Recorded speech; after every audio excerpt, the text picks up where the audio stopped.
सब करने के बाद भी अगर बहू ही खराब तो मुझे नहीं बनना अच्छी बहू। सामने का नजारा देखकर रेखा के होश उड़ गए।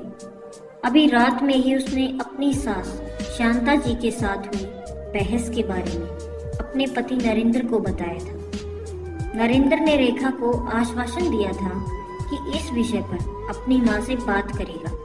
पर ये क्या, नरेंद्र माँ से कह रहे थे, माँ जब मैं घर में ना रहूं तब उसे आपको जो कहना है कहो। जब शादी की बात चल रही थी तभी मैंने कहा था पढ़ी लिखी लड़की लाना, ऐसा ना हो कि आप सबके साथ मुझे भी पछताना पड़े। अब देख लो वही हो रहा है। रेखा को अपने कानों सुनी और पति की कही बातों पर विश्वास नहीं हो रहा था। रेखा की शादी को करीब 8 साल हो गए थे। क्या कुछ नहीं उसने ससुराल में देखा और सहा। पिता समझाते कि अच्छी बहू बनने के लिए कई बार बहुत कुछ सहना पड़ता है। रेखा हर बार पुरानी बातों को भूलकर एक नई शुरुआत करती कि शायद अब वो सबकी नजरों में अच्छी बहू बने और अपने पति की नजरों में एक अच्छी पत्नी साबित हो सके। पर उसका ये सपना चूर होता हुआ दिख रहा था। रेखा ने हिंदी मीडियम से स्नातक किया था। वो समझदार और शांत स्वभाव की थी। एक रोज रेखा नरेंद्र को बोली, मुझे कुछ पैसों की जरूरत है, रक्षाबंधन आ रहा है। आप जानते हैं नवीन छोटा भाई मुझसे छोटा है, तो मैं सोच रही थी राखी के साथ उसके लिए कुछ उपहार भी भेज दूं। नरेंद्र हंसकर बोला, तुम उसके लिए कुछ गिफ्ट मत भेजना, मुझे यकीन है उसे बिल्कुल पसंद नहीं आएगा, क्योंकि तुम्हारी चॉइस बहुत ही आउटडेटेड है। अगर तुम किसी अच्छे शहर से होती और कॉन्वेंट स्कूल से पढ़ी लिखी होती तो तुम्हें समझ में आता कि किसके लिए कैसी गिफ्ट ली जाती है। और जहाँ तक पैसों की बात है, मैं माँ को महीने के खर्चे के लिए पैसे दे दिया हूँ। अगर तुम्हें कुछ पैसे चाहिए तो माँ से ले लेना। इतना कहकर नरेंद्र चले गए। नरेंद्र की बातें रेखा के मन को बहुत दुख गई, पर उसने सोचा आज तक अपने बच्चों और अपने लिए इतना कुछ सुनती आई हूँ, फिर ये तो रक्षाबंधन है, भाई के लिए थोड़ा बहुत सुन लूंगी तो क्या चला जाएगा। यही सब सोचकर उसने नरेंद्र की बातों को दरकिनार किया। जब रेखा ने अपनी सास से बात की तो उन्होंने कहा, बहू राखी तक तो ठीक है, उपहार भेजने की क्या जरूरत है। रक्षाबंधन में भाई बहन को उपहार देता है, ना कि बहन देती है। हमारे घर में तो ये चलन नहीं है। पूरा दिन मायके वालों से बात करती रहती हो, घर का काम ही कितना होता है। तुमसे ये नहीं होता कि घर में अंग्रेजी की अखबार आती है तो उसे पढ़ने। अरे यार, अगर अंग्रेजी पढ़नी आती तो कम से कम अपने बच्चों को तो पढ़ाती, उसे भी ट्यूशन लगाना पड़ता है। आखिर मेरा बेटा क्या क्या संभालेगा। इतना कुछ सुनकर फिर हाथ में पैसे देकर वो चली गई। आए दिन रेखा को ऐसी बातों का सामना करना ही पड़ता था, जबकि वो पूरे घर को संभालती और जितना हो सकता अपने बच्चे को भी पढ़ाती थी। एक रोज नरेंद्र के कुछ मित्र घर पर आए थे। रेखा ने सबके लिए चाय नाश्ता बनाया। सब खाकर बहुत प्रसन्न हुए और रेखा की तारीफ कर रही थी।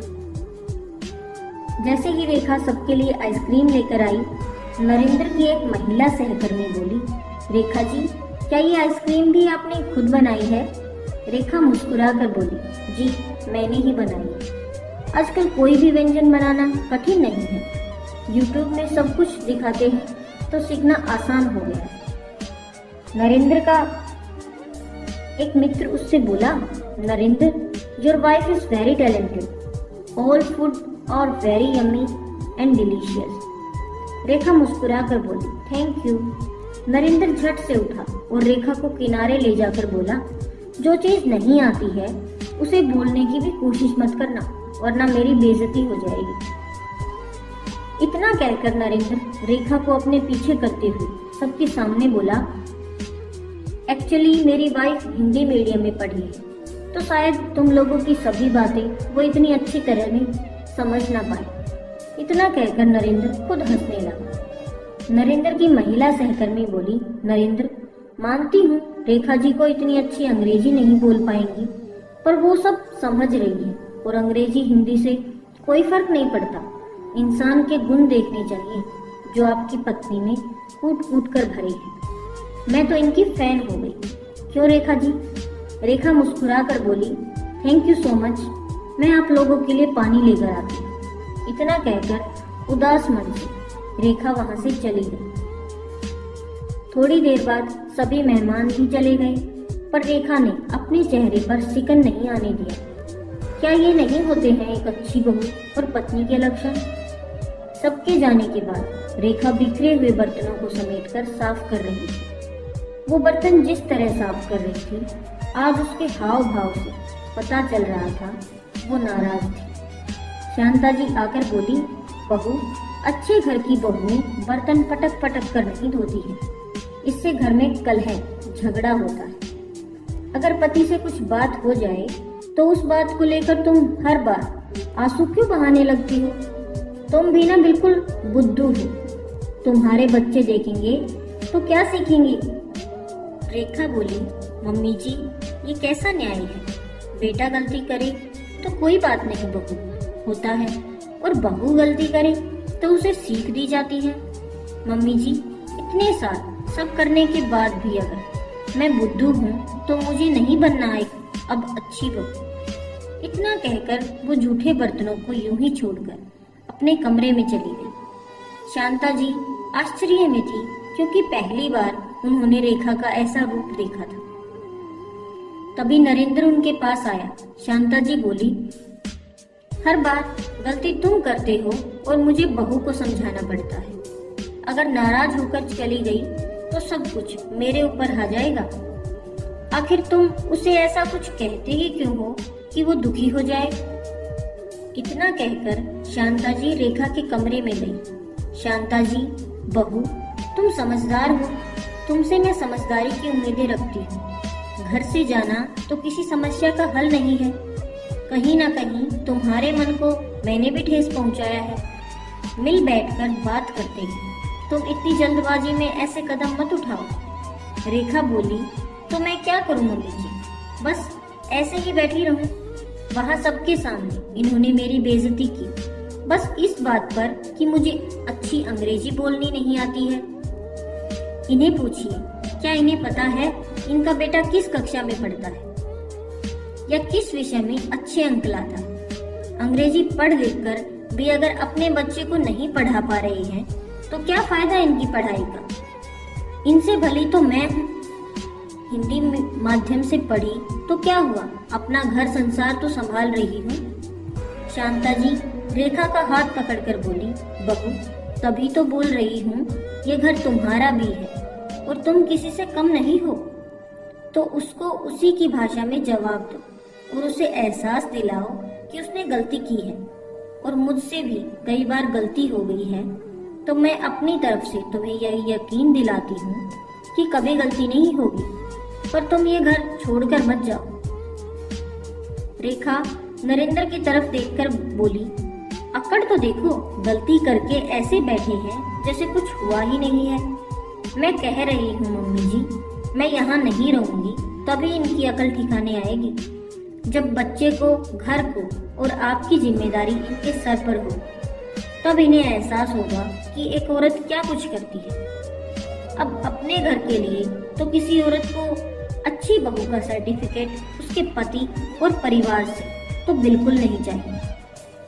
शांता जी नरेंद्र के पास गई और उसे डांटी और समझाई, तो वो आया और रेखा को मनाने की कोशिश करने लगा, पर वो इतनी जल्दी कहाँ मानने वाली थी। रेखा ने मन में ठान ली अपनी सास की बात कि वो नरेंद्र को अब एहसास दिलाएगी कि उसने या उसकी माँ ने आज तक उसके साथ गलत किया। उस वक्त रेखा ठहर गई। फिर कुछ वक्त बीता। रेखा थी तो बिहार की रहने वाली, पर बंगाल में बस गई थी, तो रोज उसे बांग्ला भाषियों से सामना होता था। तो उसने भी सीख ली मिष्टी बांग्ला भाषा और सबको उसने अपना बना लिया था। बस पति और सास ही अपने अभी तक नहीं बन पाए थे। अगले महीने रेखा और नरेंद्र की सालगिरह थी, तो रेखा ने घर में पूजा करवाई। आस पड़ोस के लोगों के साथ नरेंद्र के ऑफिस के सहकर्मी भी आए थे। पूजा खत्म होने के बाद सब एक साथ बैठे थे तो सबने रेखा और नरेंद्र को एक भजन गाने के लिए कहा तो रेखा ने मान लिया।